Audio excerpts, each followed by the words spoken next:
Good afternoon, everybody, and welcome to the Bay Area Impact webinar series. Today, we'll be talking about the future of high-speed rail. Earlier this month, Acting Federal Railroad Administrator Amit Bose announced that the US DOT will resume its partnership with California High-Speed Rail to move forward with the state's largest infrastructure project. Later this year, the High-Speed Rail Authority will request the remaining bond funds from Prop A. So this is a big year for high-speed rail. We're excited about this critical project that will address the lack of infrastructure connecting the Bay Area and our mega region. I'm pleased to be here today with Brian Kelly and Representative Ro Khanna to discuss the future of this project.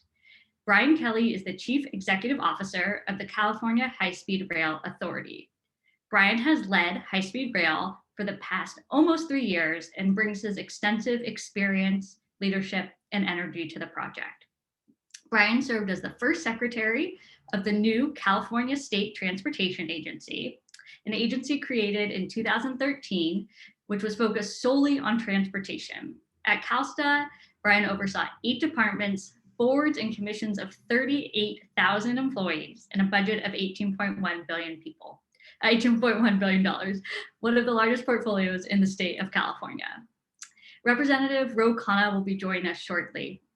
The representative serves California's 17th district, located in the heart of Silicon Valley, and he's serving his 3rd term. He sits on the House Committee on Agriculture, Armed Services, and Oversight, where he chairs the Environmental Subcommittee. Additionally, the congressman is the deputy whip of the Congressional Progressive Caucus, serves as the assistant whip for the Democratic Caucus, and is the Democratic vice chair of the House Caucus on India and Indian Americans. He previously served in President Obama's administration as Deputy Assistant Secretary at the US Department of Commerce. In 2012, California Governor Jerry Brown appointed him to the California Workforce Investment Board. And Representative Khanna is the author of the book, Entrepreneurial Nation: Why Manufacturing is Still Key to America's Future.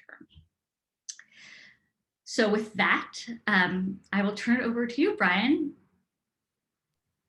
Great, thank you. I appreciate it, Gwen. Thank you very much. And I'm delighted to be here today to speak with you all about the status of our project. Every couple of years, we are required to update where we are in the project, talk about the challenges and opportunities that we have, and the recent draft business plan that we put out on February 9th certainly covers both challenges and opportunities for this project. Our biggest single opportunity is probably for us the change in leadership at the federal level. This is a project that is funded by both state and federal funds.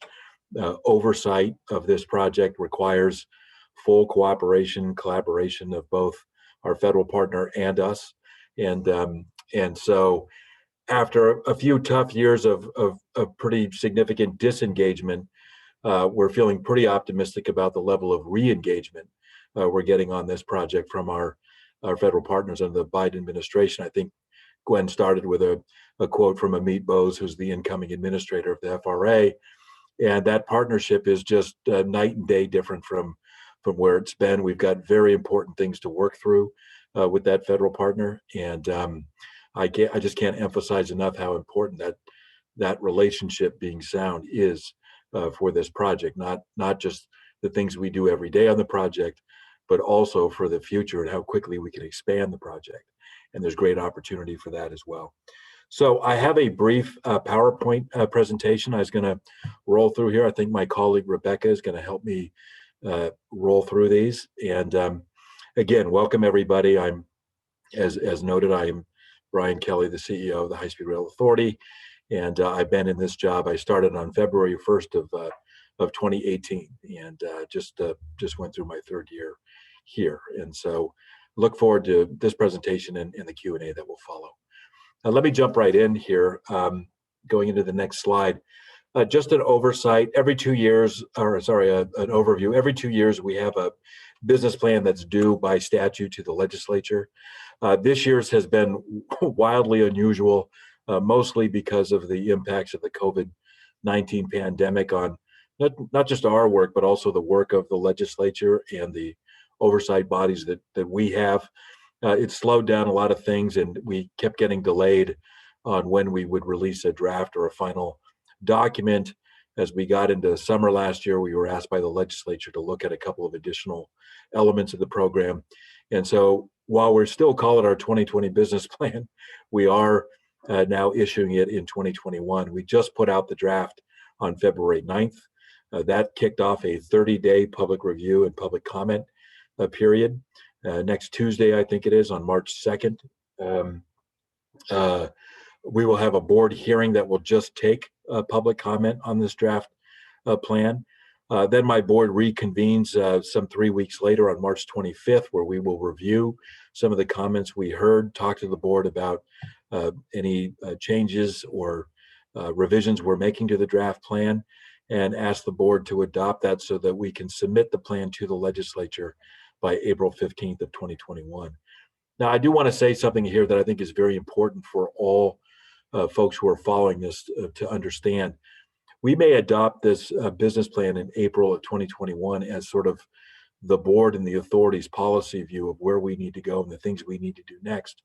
But we do have to enter and work through a very important policy conversation with the legislature. This year, we're asking the legislature to provide the remaining Proposition 1A bond funds so we can complete our construction work in the Valley.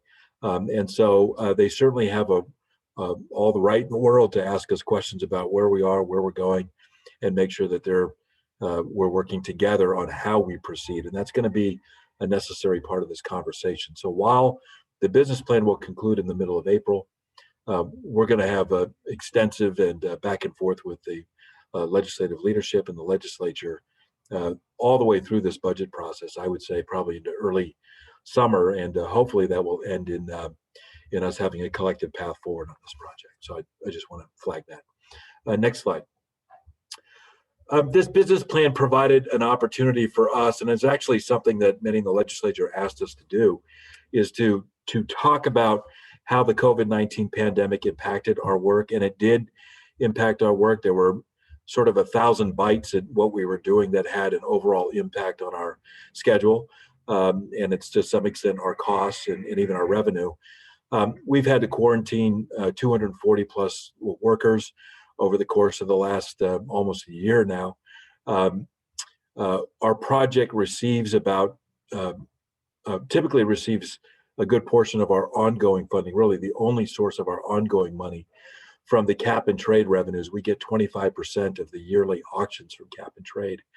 And the market was hit hard at the beginning of the COVID-19 pandemic. We estimate that we lost about $288 million of cap and trade dollars in 2020. The good news is the way that auction process works, we think we will recoup many of those dollars over time, because the allowances that were not sold in 2020 can be and will be sold in future auctions. And so we think we'll make this up, but there's certainly a serious cash flow hit of nearly $300 million from cap and trade. We had to slow down the execution of some of our environmental documents because we were granting more time for public comment, stakeholder review of our documents, and that then slows down back-end elements of how we respond to those comments, how many comments we receive, how we work with our federal partners to evaluate our environmental documents. And so there was some hit to our environmental process as well. We are now out in a request for proposals, an RFP, for the track and systems element for our construction in the Central Valley. We have 2 bidding teams that are out on this, and due to COVID-19, largely we've had to delay that procurement process a couple of times. We're still working with the bidders on laying out exactly what we're looking for going forward, how they can participate in that. And so we pushed back the track and systems procurement until now, August of 2021. Even our right-of-way acquisitions were affected by local courthouses sometimes being closed, making it difficult for certain filings relative to our right-of-way work. Some things that used to take 2 or 3 days ended up taking as much as 6 or 8 weeks. And so we just had impacts across the board on schedule, and those, whenever you have schedule impacts, you have some cost impacts as well. So we were certainly hit by the pandemic. Next slide. This is very encouraging to me. This is the number of daily workers that we put out at our job sites. And you see that yellow sort of rectangle in the middle of the screen there. March of 20 is when the COVID-19 pandemic really hit California with the shutdown order coming from Governor Newsom on March 19th of 2020. And it certainly had a tough effect on the economy and jobs economy-wide in California and the nation. And even though we were impacted and have been impacted by COVID, I'm happy to report, and this chart shows, we were able to expand the work and expand job creation. And by opening more and more job sites, we essentially doubled between the beginning of the pandemic through the end of 2020, the number of daily workers we were sending out to the job sites to keep the work going. We're now up to 35 some job sites open. And while we took a dip at the end there, as we do every December, mostly due to holiday purposes, we're back up well over 1,000 a day now out on our job site. So again, yes, COVID impacted us, but we were able to make progress and continue to create jobs. Next slide.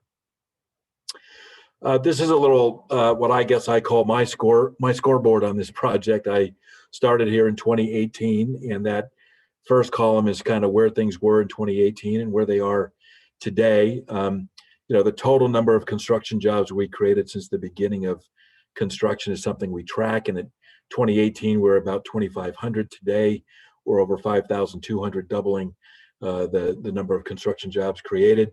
The structures that we have underway right now that were either completed or in construction have nearly tripled over the course of the last 2 years, from 19 to 56. I mentioned earlier, we're moving forward on environmental documents, environmental drafts that have been put out, and the records of decisions we have certified have more than doubled in the last 2 years. Right-of-way parcels, acquiring those, we need a lot of them to finish the work in the Central Valley. 119-mile construction area requires about 2,300 parcels, and we've been able to move forward quite a bit on that. And I really like our progress now. We're really picking up the pace in the right-of-way area, and so we'll get this completed, mostly done by the end of this year, some leading into 2022, but it will not get in the way of the advancement of our construction work. The miles of guideways that we've had open for work is up about 60%. And then the last thing we track to show progress is how much we're spending each month on the construction contracts. A couple years ago, it was about $30 million a month. We've more than doubled that per month through this year. And again, because of the way we're now advancing on the pre-construction work in the Valley, I expect our construction figures and investment to really take off in later in 2021 and ongoing after that. Next slide. This business plan does reaffirm that we think a good starting place to get electrified high-speed rail going in the Valley is this 171-mile segment. Under our original agreement with the federal government to construct 119 miles, we're building between a town called Madera and an area called Poplar Avenue, which is about 18 miles north of Bakersfield, and it really is kind of an orchard or agricultural area. What Governor Newsom has taken the lead on having us do is, I would describe it as getting out of the orchards and into the cities. And that means we're moving beyond Madera into downtown Merced in the north, and moving beyond the orchard at Poplar Avenue into downtown Bakersfield in the south. We did extensive study and research on this last year on a document we call our side-by-side document that showed the ridership benefits of us doing that, working closely with the state agency and the San Joaquin JPA, who would likely operate that service. We see more than doubling of ridership on Central Valley Transit services, including adding 2 million riders on our service in that area. And really getting Californians to experience for the first time what electrified high-speed rail can do. It'll reduce the trip time between those points by between 90 and 100 minutes per trip. And of course, importantly, replace diesel services that share freight lines with a grade-separated, wholly electrified, renewable-powered train system that travels at speeds much beyond what today's diesel services can do. So we reaffirm in this document that this is what we want to do. We want to immediately start advancing design on the Merced and Bakersfield stretches, get those get those extensions completed, procure trains, and work through getting the stations done so we can operate service here. We're hoping by the end of this decade is our objective and our goal. Next slide. This is just a snapshot of where we have work underway in California. I think I want to start with the map on the right because I think it's important to note that California made a policy decision some years ago in the early part of the 2000s that moving from diesel to electrified passenger rail service is the way to go. It's got obvious benefits from a mobility perspective by reducing travel times. It has huge environmental benefits, particularly in greenhouse gas emissions in the era of climate change. And it's done wonders economically for the Central Valley, just the fact that we're doing this work, and that by reducing travel times from a 3.5, 4 hour car drive from the Bay Area to the Central Valley to like an hour and 20-minute train ride, you really take two separate regions and you can turn them into one mega region. So it opens up new opportunities for housing considerations, job center considerations, things like that. That map is really designed to show where we're in construction on electrification. We are funding partners with Caltrain on 51 miles between San Francisco and San Jose now.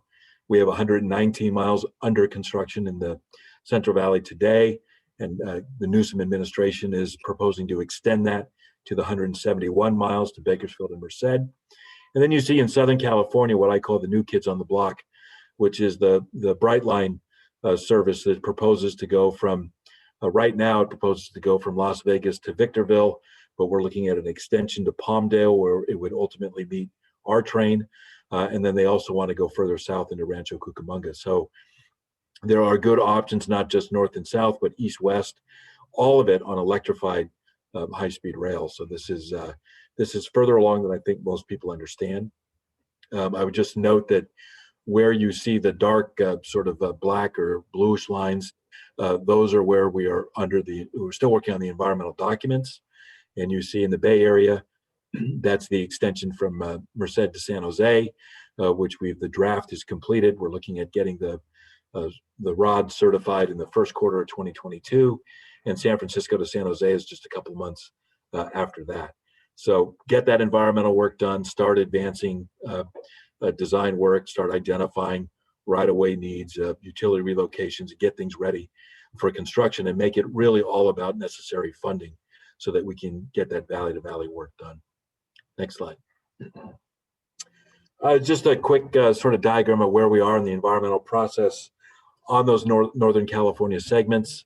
You see the train there on the left side. We are here. We're through the public review of the draft period. There's some recirculation of materials that will occur. We're going to respond to comments that we've heard on the draft document that we've put out.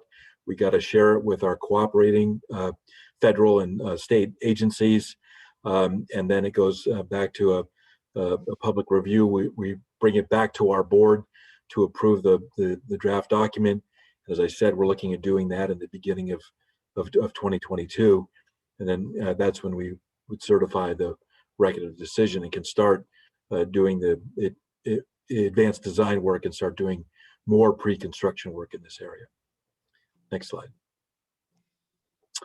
I won't go too deeply into this. It's a little bit daunting to look at that slide, but I just want to say that we learned a lot of lessons. I've certainly learned a lot of lessons since I've been here about how to advance from one stage to the next stage in a project development mode. I have testified previously. I think I've told this group previously, and I've said so in public hearings, that one of the big lessons learned is that you don't jump into construction, even if you got a tough federal deadline. We can't jump into construction before we're ready on these next stages. And so we are implementing for future construction advancement what we call a stage gate process, where we'll work through very disciplined, methodical approach to, again, bring the design further along, really evaluate what our right-of-way needs are, identify utilities that need to be relocated, work on refining costs, working with the communities on elements that are important before we get to the next stage, stage 4, acquisition, entering third-party agreements, finalizing environmental permits, all of those things. and then make sure we have full funding available as we get into the construction elements of this and start to work through that. Then we advance into full construction and project closeout. So the stage gate process will be our guiding sort of step-by-step process of how we'll move forward in construction going ahead at a time. Next slide. I know I only got a couple of minutes here, so I'm going to move quickly. Again, I mentioned this earlier. I can just be fast on this. After the environmental clearance, here's the next steps that we want to do. As I mentioned, advanced design, get geotechnical investigations going, particularly through that Pacheco Pass area where we have future tunneling in front of us, map the right-of-way, enter third-party agreements, refine costs, work on utility relocations, and move forward. So next slide. This is a really just a summary of where Governor Newsom joins me certainly in being thrilled with a new federal partner, and he's really taking the lead now in writing a couple of letters to the Biden team, emphasizing California's priorities across the board in several areas, including high-speed rail, which he's advocated for now a couple times with the Biden administration. Well received from the Biden administration. And again, this is all part of how we look to expand our work going forward. Next slide. Just some important points for all of you. We are working very closely, as I said, and as the earlier letters indicate, with the new federal administration. There are three particular things we're seeking from the Biden administration right now. We want to restore a functional federal partnership, which is we're making good strides on. The Trump administration tried to take about $1 billion away from this project. We went to court to challenge that. We have an opportunity to settle that lawsuit now with the Biden team, get those dollars back to this project. We're working forward on that. And then we do want to work with them on a delivery schedule that's a little bit more flexible so that we can move forward the work in a way where we're making the best possible business decisions while we advance this work. And lastly, recently, Secretary Buttigieg, the new U.S. Department of Transportation Secretary, commented publicly that we've been asked to settle for less in this country, and I just don't know why people in other countries ought to have better train service and more investment in than Americans do. And this is encouraging from us. We got a very good statement from the FRA and partnering with us going forward, and so we feel really good about our working relationship right now. Next slide. This is just a snapshot of what our business plan says about our revenue available to us and what it's going to take to complete the next operating steps in the Valley. We got about between 21 and 23 billion in all revenue between now and 2030 for this project. And the estimate to complete the Merced to Bakersfield work, all of the environmental work statewide, completing the bookend projects that we're invested in now, our enterprise budget will be in that same range of 21 to 23 billion. The big ask for us this year in the legislature, which certainly can use your help on, is we do want to get the rest of the Prop 1A dollars from 2008 appropriated for this project, really, so we can complete the construction that we now have underway. We do not want to be in a position where we have to shut down construction sites and start issuing notices to terminate employment. We want to keep that work going. If we don't get the appropriation by early 22, we'll be in a very difficult cash flow situation. So we do need this Prop 1A appropriation to keep the construction moving. Next slide. I'm going to skip past this one. Again, it's just the funding plan that's over at the legislature. We're seeking the remainder of the Prop 1A funds, mostly so we can complete the construction work. And we see this being concluded in the legislature concurrent with this year's budget process. So we hope to have this settled and an agreement on how we're moving forward by June of 2021. Next slide. Finally, I'll just end on this, how to comment on our business plan. 30-day public comment period is underway now. It ends on March 12th. You can comment online at that address that's there. You can phone and provide your comments through that phone number listed there. You can do it by email, at that email address. And then verbally, as I said, next week, we've got a public comment only hearing of our board to take comment on the draft plan. And then finally, if you want to submit the formal comments in writing and you want to do it by mail, that is an address that you can submit those comments on. So that is, in sum, is where we are in the revised draft business plan. We've got a lot of work ahead of us. We have a lot of milestones that we've hit and we're going to hit in 2021 and 22. And I really look forward to continuing the work and partnering with all of you to help us get it done. So with that, I'm happy to move to the next segment. Thank you so much, Brian. We're actually going to spend the next 30 minutes on questions. And to kick us off on questions and talk about his support for the project is Representative Ro Khanna. Congressman, I shared your biography with our members before you got here, and we're so pleased to have you. So I'll go ahead and turn it over to you.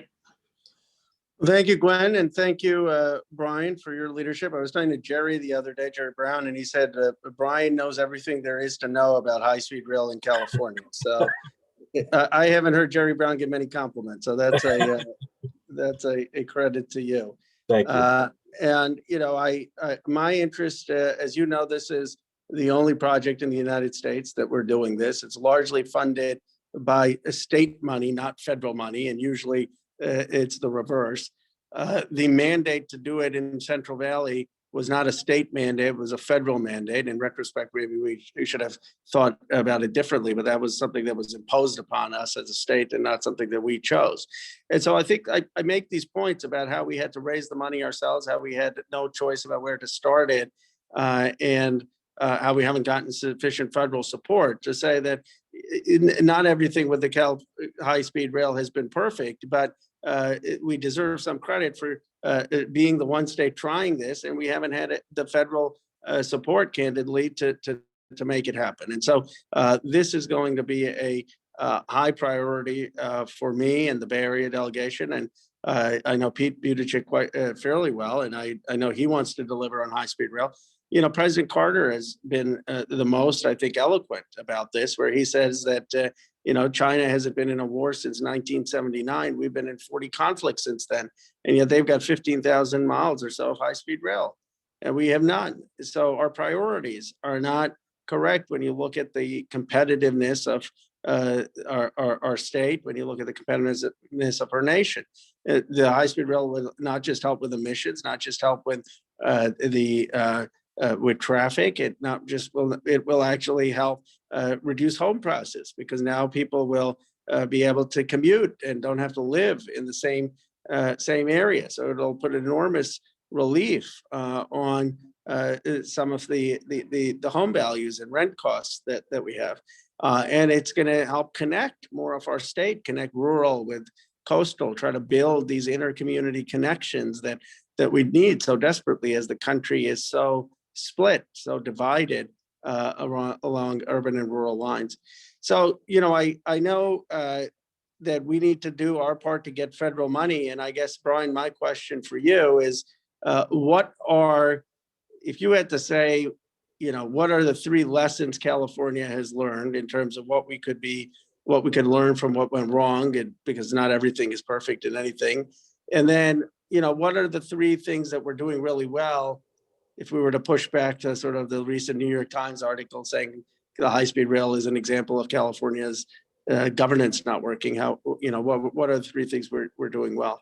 You know, I appreciate that question, because I like to try to demystify. You know, I know how everybody's so busy, and how easy it is to say, boy, that big project has a lot of challenges. It must be wrong. But the reality is, I think the lesson learned is quite simple.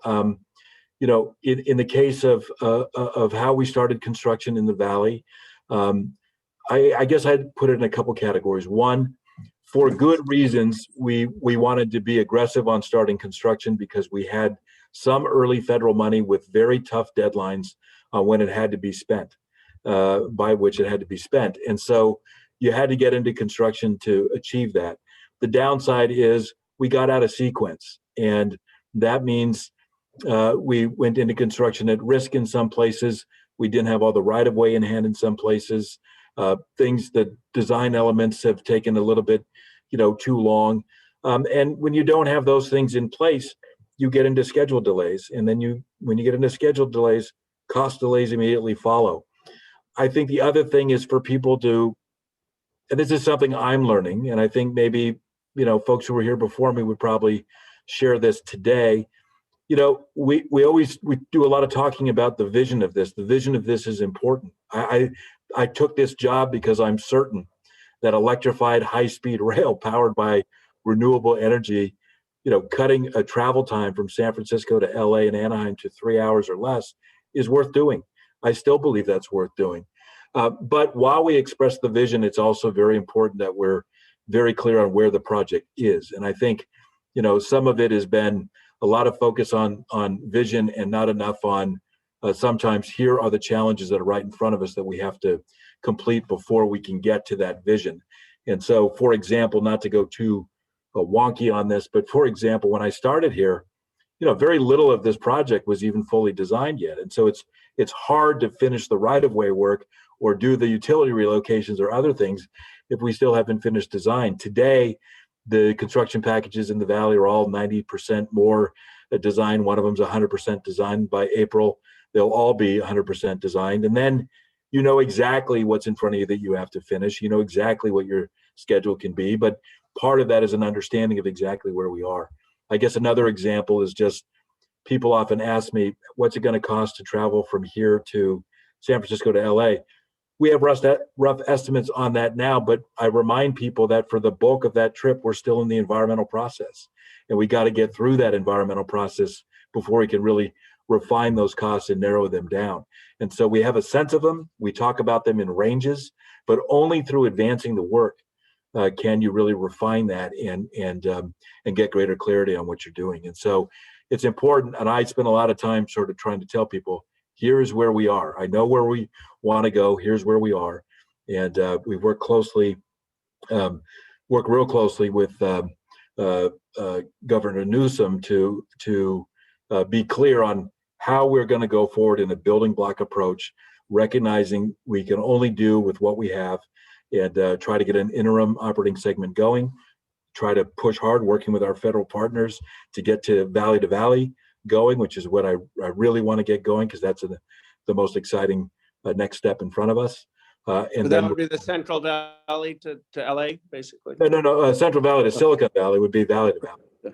Yeah, it would be, and that's where we estimate through our ridership numbers that you start to get a net operating surplus when you're connecting. And how long will that, what's the length of, how long is that going to take? Well, what does it depend on? What that does is- it depend on, federal funding or? Yes, it depends strictly on funding. I mean, I think that, working with folks in the Bay Area, the MTC, Mayor Liccardo did a nice thing earlier this year where he worked with the MTC on their multi-year blueprint and holding some dollars aside to help bring electrified high-speed rail into the region.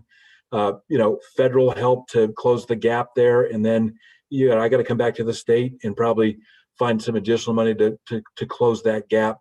But when we do that, the prospect of going from the Bay Area to Central Valley is just a game changer for us in terms of ridership, in terms of revenue, and really an opportunity to make two distinct regions really a powerful mega region.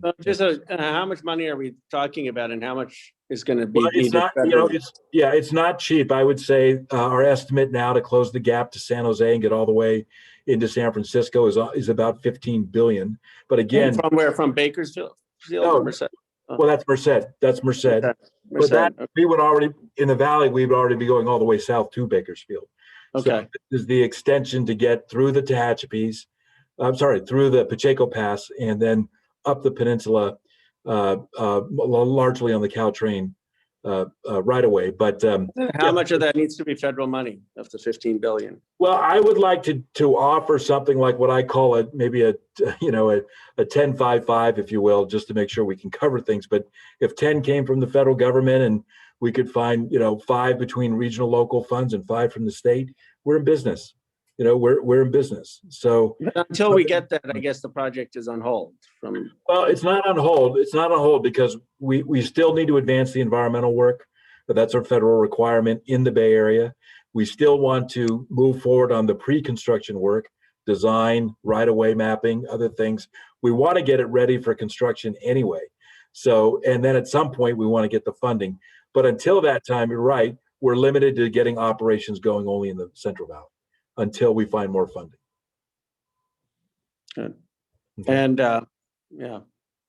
So the funding, what is the best chance for us to get it, I guess, at the federal level is on this infrastructure bill, right? I mean, is that? It is. I mean, I think I've heard the president talk a lot about Build Back Better, that program.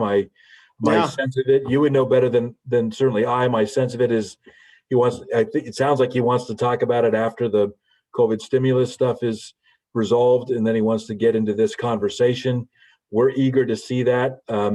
I don't know exactly, how big or small he's intending to go on electrified high-speed rail, but I know this: they have identified the kinds of things they want to see from transportation investments, including in passenger rail, things like electrification, the technologies that are good on climate change, focusing on disadvantaged communities and equity. And these are things that we score very well on.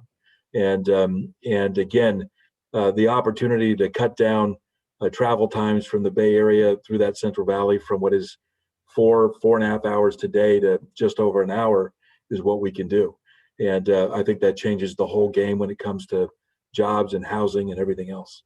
So it's an exciting thing for us. And how does it, just so as Zoe and I and others try to fight, and I'll meet with Pete Buttigieg and on this, do we have to convince them that we have the state and local revenue, or can they fund it without us having it, or how does that work? Well, I mean, look, you said at the outset, and I'll just provide some numbers on this. The current budget that we have on this project between now and 2030, this would allow us to focus on completing some work in the Central Valley, is total all in is between 21 and 23 billion.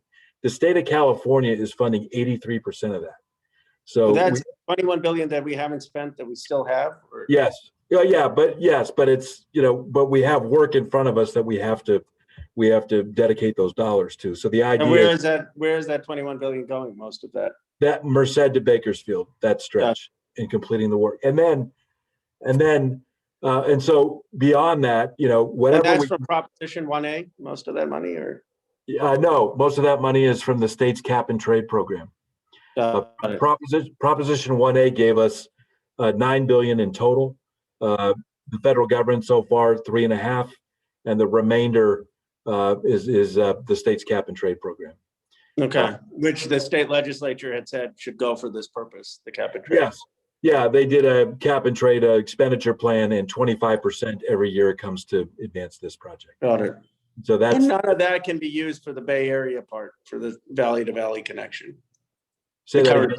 None of that money can be used for the valley to valley connection. Well, it is being used. It can be, and it is being used for all the environmental work we're doing now into those areas, into the Bay Area. We will likely use some of those dollars to advance design work when the environmental is done. What we're going to need for sure, though, is the construction dollars. And I guess what I would say is this: whatever the federal government can put up toward us getting to the valley, getting to the Silicon Valley and into the Bay Area, I'm confident that we can then work here in the state to match additional dollars. I mean, it's nice if the federal government can say, hey, you guys have been carrying 83% of the cost to date. Let's try to equal that out a little bit more. Here's a big bump to get you to the Bay Area.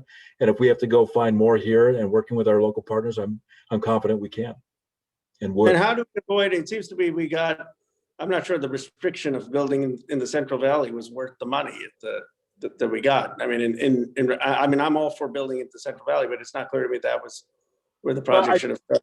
Yeah, I think what drove it was we were coming out of a very difficult recessionary period. The housing boom housing bust had just occurred. And I think they were looking to start in places that were economically depressed and really in a disadvantaged way economically. I think at that time, for example, Fresno County's unemployment was hovering around 20%. I mean, it was, Yeah. and so we did, work. The federal government said, look, the place we want you to start is there, and that's what we've done. And the good news is the upside that I don't want to lose sight of. We're now past the halfway point on that construction in the valley, and going forward, it'll get easier, and the pace will pick up more. We're getting through the toughest parts of that now, and then the question is, what do we have to expand outside of the valley? That's where I think the federal partnership is so important. Great. What can we do in the Bay Area members? Well, a couple of things. Look, I think in the short term, helping us convince the legislature here that it's important to keep the construction jobs going, to keep the construction work happening in the Central Valley. I think advocacy at the federal level for a robust high-speed rail, electrified rail program is important. And I think those kinds of things, as you guys start reviewing and taking up infrastructure bills and funding bills going forward, I think that kind of business expression to you all, and how important it is to have this mobility option. I mean, again, I keep harping on this, but it's this ability of this project to reduce those travel times by so much once we're operational. What is a 4-hour car trip today is an hour and 20-minute rail trip, and it's done on electrified rail, clean and fast, grade separated from freight, and it's a game changer, especially if we can get to the Bay Area. So I just think unity around that concept, around the importance of seeing that our future transportation should look like this, and working with us to keep the work going in the valley is all things that are really important for us. Right. Well, I know we'll partner closely with Zoe and Anna and you and Nancy to try to get Pete Buttigieg to fund this, and the Biden administration to fund this. And this needs to be a high priority. I can't think of anything more urgent after the vaccination and COVID relief that we're bringing to the state in terms of long-term projects than to get this funded. Yeah, thank you. Very much appreciate that leadership. Thank you. And I want to thank the Bay Area Council and everyone on this call, because I know you were very much behind the push for electrification, and Anna did a fabulous job with that and leading. And I know that she heard from so many of you on the Bay Area Council, and Sam Liccardo has been terrific in his leadership on a lot of these issues and is regularly in touch with us in Congress. So I want to give him a shout out too. I know he's has spoken to the group before, and of course Jim Wunderman is fabulous. No doubt. Thank you, Representative. We appreciate you joining us. So I'll turn it over to some audience questions for you, Brian. We have a question from Sean O'Neill. With California driving a lot of revenue for the federal government, why is it so difficult to get federal funding for this project, considering the potential strong payback? Well, a couple of things. One, I think it's been difficult to get any multi-year transportation package through Congress in some time. I mean, remember when former President Trump was first running for office, there's a lot of talk about the Trump trillion, right? That was going to be a massive infrastructure investment. It never got legs. So even beyond this project, I think it's been difficult for an infrastructure package to move. It takes a lot of leadership, a lot of will, and a lot of political capital to get those done. So I think that's a key challenge. Secondly, look, I try to be very realistic and self-aware about where we are, where this project is, and we have not been the best brand for ourselves. I mean, clearly the tough start in the valley, some of the things that we've struggled through have not helped us be the headline project for a new investment.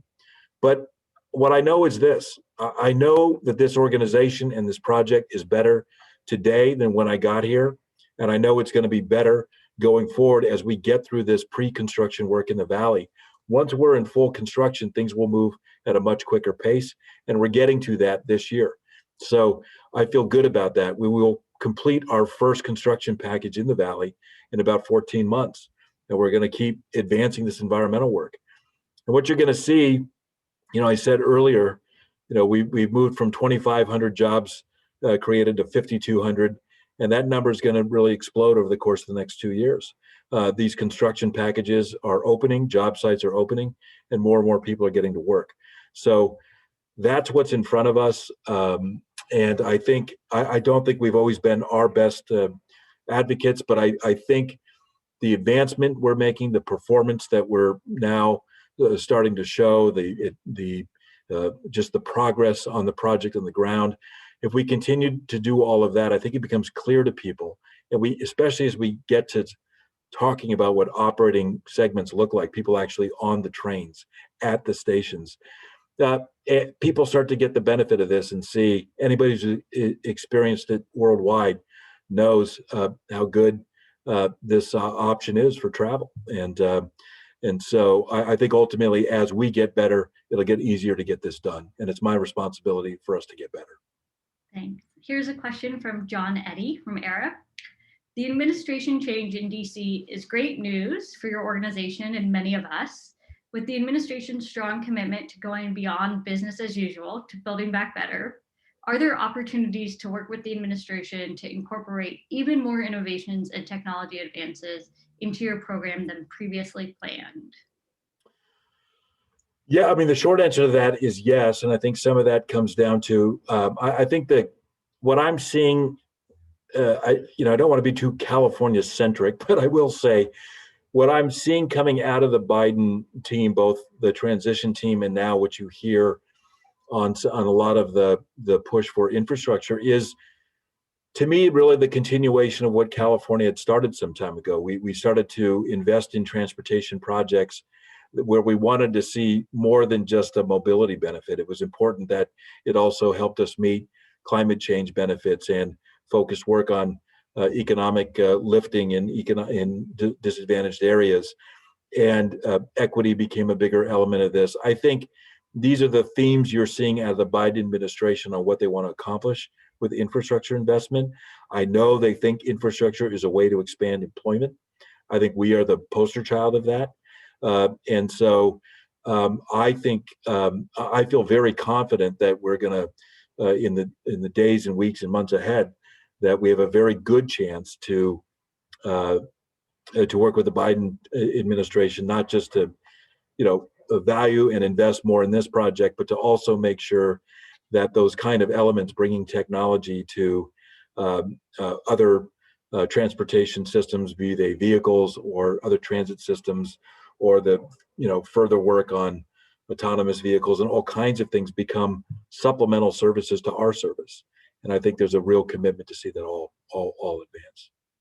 Thanks. This question's from Paul Sedway. What is the relative importance to the California economy of high-speed rail in business use by connecting urban economic centers versus commuter use? And are these conflicting or complementary? It may be hard for me to quantify that by number, but I would say that, to me, the biggest impact that you just don't get out of current commuter systems, I mean, there's this symbiotic relationship between people who are arriving in various regions and they're coming into those regions on a transit system. They're more likely to use the local and regional transit system once they're there. Those transfers become very important. The seamlessness of that experience becomes more important. And I think what we offer that is just the game changer when we talk about this being a transformative project, to me, the biggest element to that is the fact that we reduce travel times by so much. And it's not magic. It's because we're traveling at speeds of 200 or 220 miles per hour. That you can't do that in any car on our highways, autonomous or not. And the fact that we offer that, it's really, and reducing those travel times from 4 or 5 hours to an hour and change, or from San Francisco to LA and Anaheim, that passenger trip today is 12 and a half hours on a train. We want to do it in under 3. This is a way that you make separate regions into singular mega regions in some ways. And really the valley to valley thing is where I think of that the most. The idea that you expand the opportunity for affordable housing options without having to require people to get on congested freeways to get to work, but to have a clean, fast, efficient way to move between those regions. I think it opens up all kinds of new business opportunities for businesses on where they locate satellite stations or whatever else, field offices, whatever else you may want to call them, and provides for their workers opportunities for real affordable housing to live, how they want to live, and also have easy access to their work sites. And so, again, doing it in a way that is clean, fast, and really has the effect of shrinking the size of the state and the regions, because we're moving people between these regions at such a high speed and reducing those travel times. It's I really can't even fathom all the transformative effects of that. I think it's beyond what I even think about. Great. We have time for about 2 more questions. So this is from Leanne Eager. Other than write letters to our legislators, what else can we do to support the project moving forward? Well, it's a good question from Leanne, who's already done so much. I work closely with Leanne in the some of the work in the Central Valley, and what I love about what's been done there is the business organizations in the Valley have partnered closely with labor groups and others to make sure that we put together, good incubator programs to make sure we have qualified and trained people who could work at our job sites. And that's been a very key partnership with our business and labor partners in the Central Valley. Seeing that expand as we expand into other regions of the state are very important. Writing letters is certainly one of it. I just think there's nothing better than word of mouth when it's coming from business groups and business entities about how important this kind of infrastructure is for what you all do. I mean, I said this to another business group earlier in the week, but I commonly read, business magazines, business publications, and others that talk about what are the important things they're looking for the location of a business. And often people talk about, well, what's the tax rate in some area? And I know that's an element, but a lot of it has to do with infrastructure. What kind of infrastructure is available? Is affordable housing available for my employees? Can my employees reliably get to work in a reasonable time? Is there good schools and particularly higher education institutions available? Our services will be connecting some of the best public universities in the nation here, again, in a very efficient and clean and fast way. And so I think word of mouth from business groups, talking to folks about this kind of infrastructure, looking forward, understanding that transportation investments are not strictly just about mobility anymore, but really about economic advancement broadly, certainly being part of the answer to our climate change challenges. I mean, that's what we want to see now. And I just think you all working closely with public policymakers and working with us to advance this kind of investment is the only way it gets done. Great. And so for our last question from Catherine August, what do you think is the time frame for getting a San Francisco to LA high-speed rail? The short answer to that is it all comes down to funding, because here's what I know. I know I will be done clearing the environmental documents for all of those by 2023. And then the issue is, I think we will likely have some funding to advance some of that design work. But the question is, when will funding come available to do those construction elements? And that is the key challenge for us to expand beyond where we are. I think the way I see it is this: we've made improvements. We need to show that we're performing better in the valley, and as that construction moves forward and we complete these environmental documents, and we simply perform better, I think our chances of getting additional funding to expand the system go up. I think once we have an operational segment in the valley and people can touch, feel, ride, experience electrified high-speed trains, the pull and the want for it to expand to new areas will be evident. And so I think I have to keep doing my work and we have to keep doing our work better.